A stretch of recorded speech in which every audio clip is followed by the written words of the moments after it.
Good morning, Grant Beacon readers. I'm Mr. Grant, your guest reader today, and we're in for another thrilling chapter of the epic fail of Arturo Zamora. Please open your books to the middle of page 215. We left Arturo on the day of the vote, arguing for the fate of their restaurant and trying to rid themselves and the community of the sleazy Wilfredo people. There was applause, but I noticed not one of the council members clapped like they had for People Place. My mom took her seat, and I squeezed her hand as the member called for a break. After the recess, the public will have the opportunity to speak for or against the project. We all walked outside and gathered around some benches. Essa imbecile interrupting you like that. Aunt Tootie took my mom's hand and rubbed it. You did great, Romana. I've never been so proud to be a Zamora. My mom looked completely caught off guard by Aunt Tootie's praise. I didn't think she could remember the last time her sister had given her a compliment. I saw Carmen by the doors and went over to talk to her. I asked her how she thought it went, and she paused. I figured she thought the same thing I did. The council members clapped louder for People Place. But the community came to my mom's defense when Wilfredo stepped out of line. You should speak, Carmen said. No way, I said. I have zero public speaking skills. That can't be true. Look at your mom, she said. You must have some of that in you. Carmen followed me down a lengthy set of stairs. We walked along City Hall and past an old fountain that had a statue of one of the city's original founders in it. The fountain was totally dry. I looked in and saw someone inside. He hummed in between sniffles. Carmen and I stepped into the fountain and walked around the statue to where Wilfredo People's assistant, Claudio, sat, his knees curled to his chest, eating a dessert.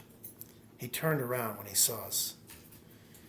You see, Claudio said as he held up a white container. I am eating dessert. Tres leches. What's wrong with tres leches? Carmen asked. Claudio scraped the last pieces of cake soaked in sugary milk in his mouth. What is wrong with tres leches? What is wrong with tres leches? We both nodded. I haven't had sugar in 2 years. Wilfredo is a total control freak. He forbids his assistants from gaining even 1 pound. Do you know how much sugar is in tres leches? Do you? A lot? I said. A lot. Claudio shook his head and mumbled. What happened? I asked. Claudio began to tell us that Wilfredo had just fired him. Why? Because I didn't bring enough postcards of People Place and because I didn't defend him when people told him to be quiet in the hearing. But he was interrupting, It was inappropriate. Well, you're right, actually, I said. Really? He said as he looked up, a piece of tres leches dangling from his mouth. I hope you guys win. We left Claudio to savor the aftertaste of his hard-earned dessert and returned to the council chamber. This is a lot more than just our family, I told Carmen. This is about what's best for the neighborhood. You should go up and say that, Carmen said. But will the members listen? I asked. Will they care? Carmen pulled me close. Convince them, she said. My heart beat fast and my cheeks burned with nervous energy. You think I can? Absolutely. I didn't know what it meant. I didn't know what I was exactly supposed to feel, especially since she never actually told me she liked me. Liked me? Maybe she just thought of me as family. I was still pretty much an epic failure in the love department. I never told you I'm sorry for, my running off at the festival, she said. It's okay, I said. It's just nobody ever said they liked me before. I find that very difficult to believe, Carmen. It's true. Maybe because I'm taller than most boys, I don't know. But people just never flat out told me they liked me. Well, I never told anyone I liked them, so I guess there's a first for both of us. She lifted her eyes to meet mine. Before I could tell her I hoped we could be friends, Carmen reached over and kissed me. Like an epic pop, I closed my eyes, my senses heightened. I could hear the quiet rumble of the street, the people walking around City Hall. I could sense everything around me like I had a superpower or something. Carmen stepped away from me and watched me like she was waiting for a reaction. But all I could give her was a frozen, solid face. I didn't know what to do or say. Arturo? Huh? I snapped out of my daze. You okay? She asked. Huh? Yeah, totally cool. Come on, let's go in there. I'm gonna kick some butt. Carmen laughed, and we both walked back into the chamber. I took the seat next to my mom again. Then something crazy came over me. I don't know what it was. Maybe it was Carmen saying she believed in me, and well, that stupendous kiss. Maybe it was the thought that Abuelo would be watching me. Maybe it was Abuelo's letters, which spoke of courage. I don't know, but I decided I'd speak in front of the whole neighborhood. The verse and the verdict. We are going to hear from the community now, said Chairman Mondala. I wanted to wait for the right moment to speak, and I figured it might be good to go at the end so I could have the last word. Several people spoke about how People Place would be good for the community. Eddie Strapp's dad talked about how he thought the grocery store would be in a perfect location. Miss Minerva talked about the gym and how fantastic the new apartments would be. It's just nice to come home after being around kids all day and have amenities like that, she said. She was my 7th grade language arts teacher. How could she? Just when I thought no one in the community would come to our defense, I heard Bicycle Bill speak up from the back of the room. I didn't realize he was here. About 15 years ago, I remember asking Donna Veronica to host my 30th wedding anniversary at La Cocina, but she said there wasn't enough room to hold that many people. So she let us use the courtyard at her apartment complex. All we paid for was the food and service. She even let us stay in one of the apartments so we wouldn't have to drive home for free. That was the last anniversary I celebrated with my Shirley. I'll never forget it. He paused, and his voice got very serious as he continued. The Zamoras are a generous family and a pillar of this community. That was the longest time I think anybody had ever heard Bicycle Bill talk. Who knew he had such a strong connection to Abuela and La Cocina? I made a mental note to shake his hand after the forum. I agree, Dulce Dominguez said. Donna Veronica came to my daughter Stephanie's house when my granddaughter was 6 months old. She brought a huge pot of lentils with her, Stephanie said as she held the toddler. Donna Veronica told me that the potaje she made was going to keep my beautiful baby healthy and strong. Sophia is 3, and she hasn't had so much as a cold. Knock on wood. Su comida nos alimenta. Stephanie ended by saying that Abuela's cooking, La Cocina's cooking, literally nourished the community. Hearing that made my heart feel full.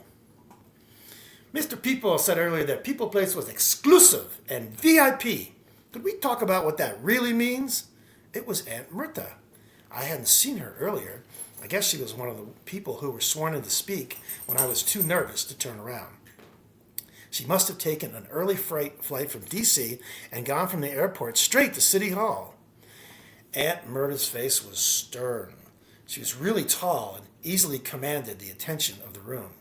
She flipped through a yellow legal pad and continued.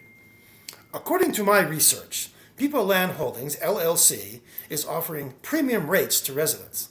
However, the average income of the residents of Canal Grove is well below the rates intended for People Place. I would like Mr. People to explain what does he mean by People Place being for the community. What community is he referring to? Noted, Chairman Mondala said and wrote something down. There was a little commotion as people started murmuring. Chairman Mondala called order. Carmen motioned for me to get up. Clearly, she also felt I could ride this momentum. But Eddie Strapp's mom beat me to it and explained how People Place would bring couture boutiques to Main Street. I thought about Wilfred's now former assistant, Claudio. Wilfredo didn't care about him or the neighborhood. He cared about himself and his money. Last call for anyone to speak, said Chairman Mondela. This was it. One last shot. I'd like to say something, I said, digging my hands as deep into my pockets as they could go. One of these days, I'd really bust through the lining. Wilfredo watched me intently as I turned to my mom and smiled. Go ahead, young man. Chairman Mandela said. State your name, where you are from, and what you would like to say about these two projects. I took a deep breath, closed my eyes. Abuela's face showed up, surrounded by my whole family. And then the canals twisting and turning through the neighborhood, all the way to La Cocina de Isla. I opened my eyes and looked at the council members. My name is Arturo Zamora, I began, and I live in Canal Grove in Miami. I would like to speak in favor of La Cocina de Isla and its beloved owner, my abuela, Veronica Zamora.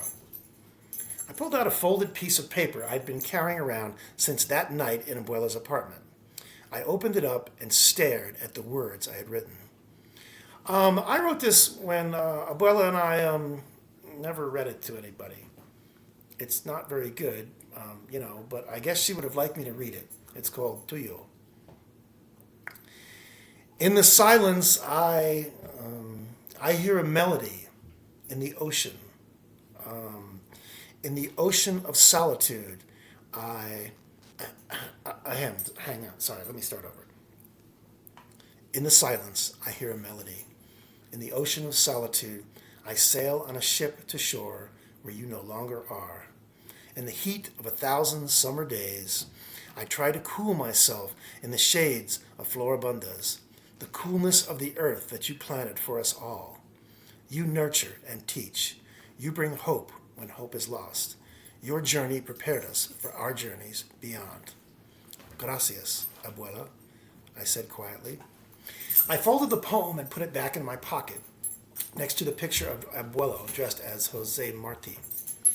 My mission had been to deliver a speech that would win our case. Instead, what I delivered was Abuela's eulogy. And in the end, that was all that mattered. Chairman Mandela and the rest of the council members huddled together. Commissioner Garcia shook his head and nodded. Council members Roberto Mancini said something about Canal Grove's history, and Ernesto Bustamante seemed to agree and then disagree. It was nerve-wracking to watch them. After 20 minutes, Chairman Mandela returned to the microphone. The council has decided to deliberate further and postpone the verdict until tomorrow. A collective "ah" echoed through the chamber. Wilfredo threw on his sunglasses and shuffled past us without looking. He was fuming, and I could tell by the way he muttered and bit his lip he was trying not to lose it. My mom and I and the rest of my family met outside. I walked over to Bicycle Bill and thanked him. Your abuelo was the greatest, he said, as he hopped on his bike and turned on his speaker. La Vida es un Carnaval by Celia Cruz filled the air, and a few people danced as they walked down the steps. Let's go to the restaurant to eat, my mom said to the rest of the family. Our cousins, who we called cousins but weren't really cousins, had manned the restaurant while we'd been at the council meeting. I'm sure they wanted to know what went down. We walked to the restaurant. A huge metallic People Place sign cast a shadow over the empty lot next to La Cocina. I felt like running up to it and knocking it down, letting it tumble to the ground with the rest of the fancy plans Wilfredo had for my neighborhood. But how could I possibly knock down an 8-foot sign made of metal? The bulldozer had been reparked on the lot. It blocked the entrance to the patio, and my mom called the towing company to have it removed. It's parked illegally, my mom said with an innocent, slightly mischievous grin. She and I waited outside for the tow truck to arrive. When it finally showed up, the driver tried to hitch the bulldozer to the tow, but he didn't have enough space to get the whole bulldozer onto the truck. Gonna have to need to back it up a bit, the guy said. My mom waved her hands, and I joined her in directing the truck driver. I motioned for him to make a slight turn, but he cut the wheel so hard it swung the cord attached to his truck. The whole thing tipped on its side, and my mom and I jumped back. When the truck regained its balance, the front part that looked like angry teeth slammed to the ground. The loud crash vibrated from the parking lot and echoed through Main Street. People ran out of their stores to see what happened. When I turned around, I saw Alfredo People's 8-foot sign had been flattened and cracked in half. Dulce Domingo crossed the street and clapped. Mr. Michaels looked shocked and asked if everyone was all right. My mom had the widest, funniest grin on her face. The bigger they are, she said, and wrapped her arms around my waist, the harder they fall. Officer Regilio pulled up in his police car. Clearly, that sign is a hazard, he said, and promised Wilfredo would be issued a citation. Garbage comes on Mondays, Aunt Tootie shouted from the patio. The city will collect it. Well, Carmen, who knew? Stay tuned for the next chapter. Additional unwanted barking sounds provided by Oscar the dog.